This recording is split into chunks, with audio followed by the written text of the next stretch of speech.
He is the kind of man who makes patience look like a virtue sculpted into his very bones. He is the one who opens doors without expecting applause, who remembers anniversaries without needing reminders, who listens more than he speaks, and who carries himself with the quiet confidence of someone raised to believe respect is stronger than force. He doesn't slam doors when he's frustrated, doesn't let his voice climb into anger, and doesn't use fear as a tool of persuasion. For years, maybe decades, he has carried this identity like a badge of honor, certain that calmness and reason are what keep relationships alive. He is the gentle giant who never wanted to become the man others fear. And yet, 6 months into the wrong relationship, even he can find himself staring into the mirror and not recognizing the man staring back. What begins as warmth and patience slowly bends into something darker. The man who once prided himself on never raising his voice discovers that words delivered gently fall flat. He watches himself transform in ways he thought he never could. The patient man becomes the angry man. The respectful communicator becomes the frustrated accuser. The calm listener becomes the relentless shouter. And the most disturbing part of this transformation is not that it happens, but that it is created by someone else, subtly, unconsciously, almost invisibly. The woman he loves becomes the architect of his unraveling. Not because she is cruel or malicious, but because human psychology has mechanisms far more powerful than intention. She is conditioning him without realizing it, training him to abandon the very qualities that once defined him. Every relationship, whether people admit it or not, functions like a behavioral laboratory. Actions are reinforced or extinguished, rewarded or ignored, repeated or abandoned. Without knowing it, couples are running experiments every day. The woman plays the role of scientist, though she doesn't realize she's running trials. The man plays the role of subject, though he has no idea what's being tested. The results of this invisible experiment determine whether their connection flourishes or decays. And for the patient man, those results can quietly lead him into a place where patience no longer feels like strength but like weakness, where calmness no longer feels like virtue but like futility. It begins simply enough. He notices something that unsettles him, something small but important. Perhaps she's always late without explanation. Perhaps she dismisses his thoughts in front of friends. Perhaps she makes decisions that affect both of them without consulting him. Perhaps she flirts with other men in a way that pricks at his sense of dignity. Being who he is, he doesn't explode, he doesn't sulk, he doesn't accuse. He raises it gently, choosing his words carefully, crafting them with respect. I felt hurt when you interrupted me last night. It made me feel invisible. His tone is calm, his body language is open. His intention is to strengthen, not to wound. And then comes her response, or rather the absence of it. Silence, dismissal, deflection. Maybe she says he's overthinking. Maybe she laughs it off. Maybe she turns the accusation back on him. You're too sensitive. That's not what happened. You're trying to control me. His words, full of patience, bounce off her like raindrops off stone. He thinks maybe he caught her at a bad time, so he tries again. He reframes, softens, times it differently. He explains not with blame but with vulnerability. And again, nothing changes. The issue is brushed aside, minimized, or ignored. Without realizing it, she has just taught him something profound. That calm, respectful communication produces no results here. The conditioning has begun. She doesn't mean to, but she has created a system where patience is punished and escalation is required. He starts to realize deep in his subconscious that his preferred style of communication, the very style that has defined his character, is worthless in this relationship. What does a human brain do when its efforts are consistently ignored? It experiments, it searches for alternatives, it escalates. Slowly, quietly, against his own will, the patient man begins to run what might be called the escalation algorithm. He tries being more direct, but she brushes it off. He tries being more serious, but she laughs or argues. He tries persistence, but the wall of dismissal remains. Each failed attempt whispers to his mind, try louder, try stronger, try angrier. Weeks pass, months, sometimes years. The man resists. He doesn't want to become that guy. He cracks jokes to lighten the mood, hoping humor will get through where patience didn't. He pours on romance, thinking affection might open her ears. He shifts timing, changes words, tests new strategies. Nothing works, until, one day, exhausted, depleted, out of options, he raises his voice, just once. And suddenly, everything changes. For the first time, she listens. She acknowledges. She reacts. She apologizes, maybe even promises to change. And in that moment, a switch flips inside him.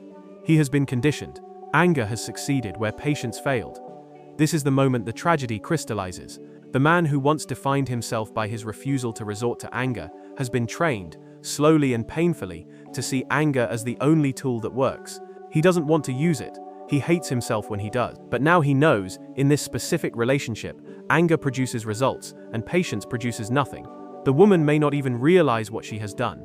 She might even believe she wants him to remain calm, that she values respectful communication. But her behavior has told him otherwise.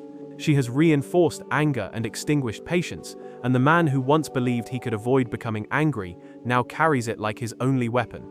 Once that first outburst has been rewarded, the spiral begins. The patient man feels the sting of shame, because he never wanted to be someone who yells, yet he also feels a strange sense of relief because, finally, his voice seemed to matter. That contradiction is where the conditioning embeds itself most deeply. On one side, guilt gnaws at him for betraying his own principles. On the other, satisfaction whispers that anger worked when nothing else did. Human psychology is simple in this regard. Behaviors that get results tend to repeat. The more often anger earns him acknowledgement, the more his brain tags it as the only effective tool. Without even realizing it, he has begun traveling down a path where his identity and his actions drift further apart. For men who are naturally impatient or aggressive, this spiral begins early and they adapt quickly. They explode, they dominate, and they set the tone from the start. But the tragedy for patient men is that their downfall is slower and therefore more corrosive. They resist for months, sometimes years, giving their partner hundreds of opportunities to prove that respectful dialogue works. Each missed opportunity becomes another brick in the wall of resentment. By the time he finally caves to anger, the conditioning has become nearly irreversible. He is no longer experimenting with communication styles. He is rewriting who he is, teaching himself that his most treasured qualities are useless. The psychological conflict is brutal. He finds himself lying awake at night, questioning whether he has been living a delusion. Am I really the patient man I thought I was? Was I just pretending? Did I trick myself into believing I was calm when deep down I've always been angry? He starts to see himself through a distorted mirror, as though all those years of restraint were just a mask. But the truth is that he isn't naturally angry. He was trained. His anger is not an identity. It is a conditioned response created by an environment where patience was extinguished. Still, the line between nature and conditioning blurs in his mind, and the shame of becoming what he despised eats away at him. Once this cycle takes hold, it creates a feedback loop that imprisons both partners. She responds to his anger not out of newfound respect, but because conflict threatens her sense of security. Her nervous system kicks into gear when voices rise, so she finally gives him attention. He sees that attention as proof that escalation works, so he continues. Both of them begin to resent the roles they've created. She sees him as someone who lashes out unnecessarily. He sees her as someone who forces him to yell just to be heard. Both are correct, and both are trapped. This is the point where the patient man faces his crossroads. The first road is escalation, the one most men take by default. Having discovered that anger works, he incorporates it more often, until it becomes his standard operating mode. What was once a rare outburst becomes routine. He doesn't enjoy being angry, but he becomes dependent on it. Like a tool he never wanted to own but now cannot put down, anger becomes the hammer he uses for every problem. Over time, he starts to resemble the men he once criticized. He sees himself snapping at his partner, raising his voice in public, using sharpness instead of softness. Each moment chips away at his self-respect, but he can't deny the results. This is what psychologists call anger addiction. Not addiction in the sense of pleasure, but in the sense of dependence. He doesn't crave the anger, he craves the effectiveness. The second road is collapse. Some men recoil from their own anger so forcefully that they decide to shut down instead. They stop raising issues, stop asserting needs, stop expecting to be heard. They ghost themselves inside their own relationship, present in body but absent in voice. At first, this feels like control, as though refusing to fight is a higher path, but over time, it transforms into something darker, learned helplessness. They convince themselves their needs don't matter, that peace is more important than voice, that avoiding conflict is the only way to survive. The tragedy is that the problems don't disappear, they simply rot beneath the surface. Resentment grows silently until it leaks out as sarcasm, passive aggression, or cold detachment. The relationship becomes an empty performance, with neither true connection nor true conflict, only silence pretending to be harmony. The third road is the most difficult, but the most liberating: the exit. The men who choose this path recognize the pattern and refuse to participate. They see that staying means sacrificing who they are, and they decide their integrity is worth more than companionship. To leave requires courage, because it means confronting loneliness, disappointment, and the grief of letting go. But it also means protecting character, It means saying, "I would rather be alone as myself than together as someone I cannot respect." These men understand that some dynamics are toxic regardless of intent, that no amount of love justifies becoming a lesser version of yourself. The tragedy is that very few patient men choose this third road. The first two are easier, more immediate, less frightening. Anger feels effective, collapse feels safe, but both corrode the soul. The exit feels terrifying, but it is the only path that preserves self-respect. The longer he stays, the deeper the conditioning sets, and the harder it becomes to recognize that the problem is not him but the system he has been trained into. This hidden conditioning mechanism is not a conscious conspiracy by women. Most women who create this pattern would be horrified to realize they are doing it. They would insist that they value respectful communication, and they would even believe it, but their actions speak louder than their beliefs. By dismissing calm communication and responding to anger, they build a reward system where patience dies and fury thrives. Over time, they transform the very men who once embodied the values they claimed to desire. To understand how deeply this conditioning embeds itself, it helps to see how selective response becomes a cycle of reinforcement. When he speaks calmly, it feels optional. She treats it as something that can be brushed aside, postponed, or forgotten. But when he raises his voice, suddenly it feels urgent. Her brain perceives a threat to peace, and in that moment she acts. She doesn't necessarily respect him more, she simply reacts to the disruption. For him, though, the lesson is unmistakable. Respectful communication is powerless, angry communication is effective, and the human mind, shaped over millennia to repeat what works, begins reshaping itself around this brutal truth. The most insidious part of this process is that it doesn't require consistency to work. Even if she ignores his anger sometimes, the fact that it occasionally earns results is enough. Psychologists call this intermittent reinforcement, and it is one of the most powerful conditioning tools known. Slot machines operate on this principle. Sometimes you win, sometimes you don't, but the unpredictability makes the behavior addictive. In relationships, the same pattern emerges. He doesn't always get results when he escalates, but he gets them often enough that his brain keeps betting on anger. Calm requests almost never work, so they vanish from his repertoire. Anger, even if messy and shameful, works just enough to become his default. Over time, this creates what might be called a respect recession. His calm words, once valuable currency in the relationship, lose their worth. He begins to feel like his thoughts, feelings, and needs only matter if he delivers them wrapped in frustration. His self-image as a man who communicates with dignity begins to collapse. Meanwhile, she starts seeing him as unreasonable, aggressive, or difficult, forgetting that she is the one who ignored the softer versions of his words for months or years. In her mind, he has simply changed into someone different. In his mind, she has forced him to abandon who he was. Both are partially right, and that shared blindness locks them in conflict. The irony is brutal. Many women who create this dynamic genuinely believe they want men who are calm, respectful, and patient. They say they value emotional maturity, that they dislike aggression, and yet their behavior conditions the exact opposite. They don't realize that every time they dismiss a calm request, they are chiseling away at the very qualities they claim to desire. By the time they finally respond, it's not to his respectful tone, but to his anger. The cycle is complete. The man she once admired for his patience becomes the man she resents for his temper, without either of them fully understanding how it happened. This is not just about communication style, it's about identity erosion. Month after month, he watches himself drift away from the man he thought he was. At first he excuses it. She was distracted. The timing was bad. He didn't phrase it right. Then he doubts himself. Maybe I'm not good at expressing my needs. Maybe I'm being too sensitive. As the months turn into a year, he begins to feel resentment bubbling inside, but he still resists escalation. He tells himself, I'm not going to be one of those guys. And then one day, in a moment of exhaustion, he breaks. His voice rises, his face hardens, and for the first time, she pays attention. The conditioning is sealed in that instant. From that day forward, his brain knows anger gets results. What he doesn't realize is that she isn't responding because she suddenly understands him better. She isn't moved by the depth of his frustration or the weight of his words. She is reacting to the urgency of conflict, to the discomfort of instability. Her nervous system treats his anger as a fire alarm, not as wisdom. So while he thinks he has finally reached her, all he has really done is trigger her conflict avoidance instinct. That misunderstanding perpetuates the cycle. He believes his anger helped her see the issue, while she believes his anger was an overreaction to something small. Neither sees the real mechanism at work.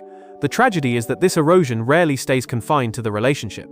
Once a man learns that anger is more effective than patience in one part of his life, the lesson often spreads. He begins to apply it at work, with family, with friends. Slowly, the patient man doesn't just become the angry partner, he becomes the angry man, period. The qualities that once made him reliable, trustworthy, and calm get overshadowed by a short fuse. His own shame grows because he remembers who he used to be. Every outburst reminds him of the distance between his current self and the man he once respected. This creates a cruel double bind. If he remains patient, he feels invisible, ignored, disrespected. If he escalates, he feels ashamed, guilty, and disappointed in himself. Either way, he loses. Society compounds the pressure by telling men that anger is toxic, that raising their voice is abuse, that expressing frustration makes them dangerous. So he feels damned if he does, and damned if he doesn't. On one side, a relationship that ignores him unless he erupts. On the other, a culture that condemns him for erupting at all. Trapped between invisibility and shame, he struggles to recognize himself. And yet, beneath all of this, there is still a choice.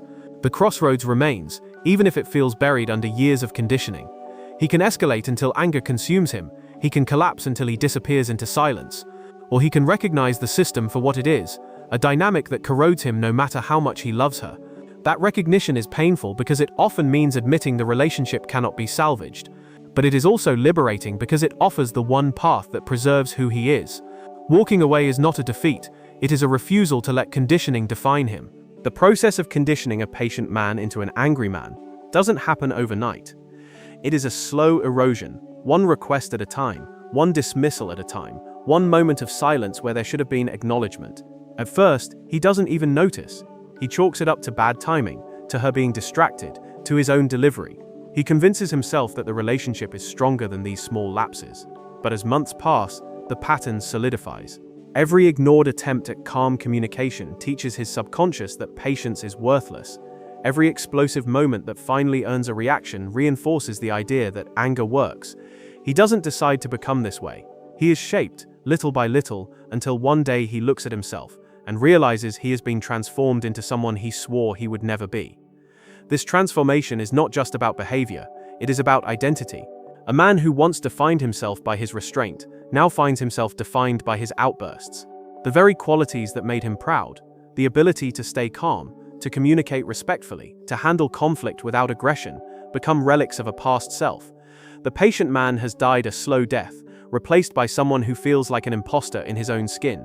And the tragedy is that this change often extends beyond the relationship itself. Once he has learned that anger is the only language that works in one part of his life, he starts to apply it elsewhere. At work, with family, with friends, the shadow of this conditioning follows him. The angry man doesn't stay in the home, he begins to take up space in every area of his life. Yet the irony is that the woman never intended for this to happen. In most cases, she believes she values calm communication. She may even see herself as someone who wants a patient, respectful partner. But she doesn't realize that her behavior systematically undermines the very qualities she claims to desire. By treating his calm requests as optional and his angry demands as urgent, she trains him against his own values. It is not a conscious manipulation, it is unconscious reinforcement. And because it is unconscious, it is even more powerful because neither of them notices it happening until it is too late. The solution, then, is not blame but awareness. If women understood that ignoring respectful communication is the seed of destruction, they could prevent this pattern before it takes root. When a man speaks calmly, even if the request seems minor, treating it with seriousness preserves his faith in patience. Acknowledgement is not the same as agreement, but acknowledgement is what prevents conditioning. A simple "I hear you and let's talk about it" is enough to reinforce that patience is valuable. Without that, the relationship drifts toward escalation. And once escalation becomes the norm, respect dies. For men, prevention requires boundaries. Patient men must recognize that their style of communication only works if it is respected. They cannot wait years hoping things will change. They must establish early on, "I communicate calmly and respectfully." If this approach doesn't work in our relationship, then we are not compatible. Setting that standard from the beginning prevents the erosion of their identity. It filters out partners who only respond to intensity, and it protects the man's values from being sacrificed to desperation. Without boundaries, even the strongest patience will eventually break.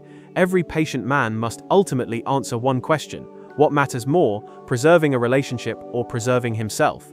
If the price of being heard is becoming someone you despise, is that really a price worth paying? Some men choose the relationship and slowly destroy themselves in the process. Others choose themselves and walk away, even when it hurts. Neither path is easy, but one path leads to self-respect, while the other leads to self-destruction. The choice is not just about love, it is about identity, character, and long-term integrity. The broader tragedy is cultural. We are raising men to believe that patience and respect are the hallmarks of strength, while simultaneously creating relational dynamics that punish patience and reward anger. The very men who embody the values society says it wants are the men most likely to be broken by those values, and when they finally crack, society labels them toxic, aggressive, or abusive, without understanding the years of dismissal that created the transformation. In this way, we are not only destroying individual relationships, but also undermining the cultural foundation of healthy masculinity. The way forward requires both men and women to break the cycle consciously. Women must treat patient communication with urgency, not because they agree, but because acknowledgement preserves respect. Men must enforce boundaries early, refusing to stay in dynamics where their calm voices are treated as background noise. Together, they must create an environment where anger is reserved for true emergencies, not for basic communication. Only then can relationships thrive without corroding the very qualities that make them worth having. Because when patient men are forced to become angry men just to be heard, everyone loses. She loses the man she once admired. He loses the man he once was, and society loses another example of how patience and respect can survive in a world addicted to noise. The true victory is not in learning to yell effectively, but in creating relationships where yelling is never required to be taken seriously. Respect should not require volume, and patience should never be punished with indifference. So if you are a patient man, understand this: your calmness is not weakness, it is strength. Do not let anyone train you into believing otherwise. Protect it. Set boundaries around it, and walk away from anyone who refuses to value it. And if you are a woman with a patient man, realize that how you respond to his calm words will determine whether he remains the man you admire or becomes the man you resent. You hold more power than you realize. Use it wisely, because the difference between a patient man and an angry man is not who he truly is, it is who you train him to be.